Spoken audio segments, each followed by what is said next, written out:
The morning sun painted Pensacola Beach in golden light as the waves rolled gently against the shore. It was the perfect day for the annual Sea Turtle Triathlon, a tradition organized by the U.S. Marine Corps to inspire strength, discipline, and perseverance in children. Excitement filled the air as parents gathered along the track, cheering for their little athletes. Among the crowd stood Private First Class Matthew Morgan, a young Marine recently stationed at Corey Station. He'd been assigned to supervise part of the course just a mile from the finish line, ensuring that every participant stayed safe and on track. For Matthew, this wasn't just another volunteer duty. It was his first mission as a Marine. He watched with pride as the kids swam through the Gulf of Mexico, pedaled along the coastal road, and began the final running stretch. Their determination reminded him of the very principles that define the Marine's courage, endurance, and never giving up.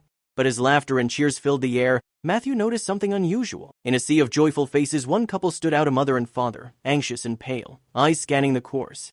"Where is he?" the mother whispered, her voice trembling. Matthew turned his gaze toward the runners, his instincts instantly alert. Then he saw it. A boy no older than 11 stumbling on the track, collapsing onto the pavement. Without a second thought, Matthew sprinted toward him. The boy, gasping but determined, was trying to fix something on his leg. When Matthew knelt beside him, the truth hit hard. The boy's prosthetic limb had come loose. The young Marine's heart clenched.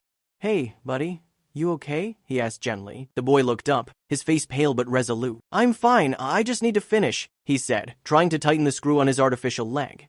Matthew was stunned. The kid's voice carried more strength than pain, the voice of a fighter. Later, he'd learn his name was Ben Baltz, an 11-year-old cancer survivor who had lost his leg at just 6 years old. Instead of giving up, Ben had learned to walk, run, and even compete again with a mechanical knee. This triathlon was his third one, and he had already swum 150 yards, biked 4 miles, and run nearly another mile before the prosthetic failed him. Around them, the crowd grew silent as whispers rippled through the spectators.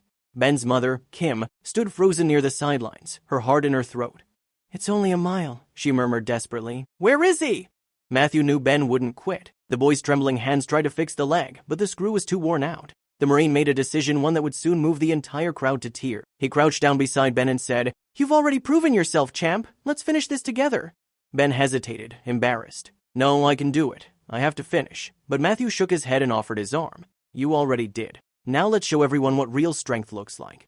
As he lifted Ben into his arms and began running toward the finish line, the crowd erupted in gasps and then in applause. The triathlon announcer's voice echoed through the speakers. "Ladies and gentlemen, look at what's happening on the course." Every head turned. Parents, volunteers, and Marines watched as the young soldier carried the exhausted boy toward the finish line, not as a competitor, but as a brother in spirit. The roar of the crowd built with every step. Mothers cried, fathers clapped, and even the other young competitors slowed down to watch in awe. It was a scene that seemed frozen in time, a Marine in full uniform, sweat running down his temples, carrying a boy who refused to give up. As they neared the finish line, Ben's mother, Kim, broke into tears.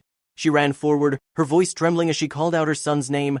"Ben, you did it!" The announcer's voice shook with emotion, repeating the words that everyone would remember long after that day. This is what courage looks like. When Matthew finally crossed the finish line with Ben in his arms, he gently set the boy down. The crowd erupted into thunderous applause, cameras flashed, and parents hugged their children tighter. For a moment, no one saw rank, age, or struggle. They only saw the strength of the human spirit. Ben looked up at the Marine beside him, eyes wet but shining with pride. "I wanted to finish it myself," he said softly. Matthew smiled. "You did, Ben. You just had a little help getting there." Later, when reporters asked the Marine why he broke protocol to leave his post, he simply replied, "Because no Marine leaves anyone behind." His commanding officer, Captain Anderson, couldn't have been prouder. "That's what it means to wear this uniform," he said. "We are taught that selflessness isn't a choice, it's who we are." But for Ben, the moment was far more personal. At first, he felt embarrassed that he hadn't crossed the line on his own. His mother had to kneel beside him and whisper, "Son, you didn't lose. You showed the world what never giving up truly means."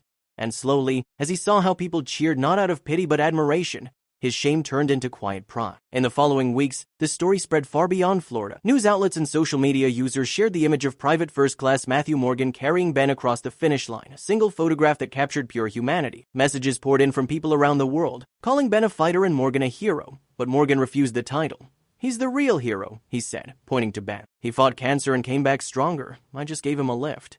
Ben and Matthew kept in touch long after that day. The boy would often visit the Marine station, training and joking with his new hero. He dreamed of one day wearing the same uniform. "I want to be like them," Ben told his mom one night. "Marines don't quit," and he meant it. Years later, Ben's story would continue to inspire others not just because of his courage, but because of the lesson he and Private Morgan shared that day. True strength isn't measured by how far you run, but by how many times you get back up. At the next triathlon, a banner hung over the starting line with those very words. Beneath it stood children from all backgrounds, smiling with hope. And somewhere in the crowd, a proud Marine watched quietly, remembering the day he learned that helping someone finish can sometimes be the greatest victory of all.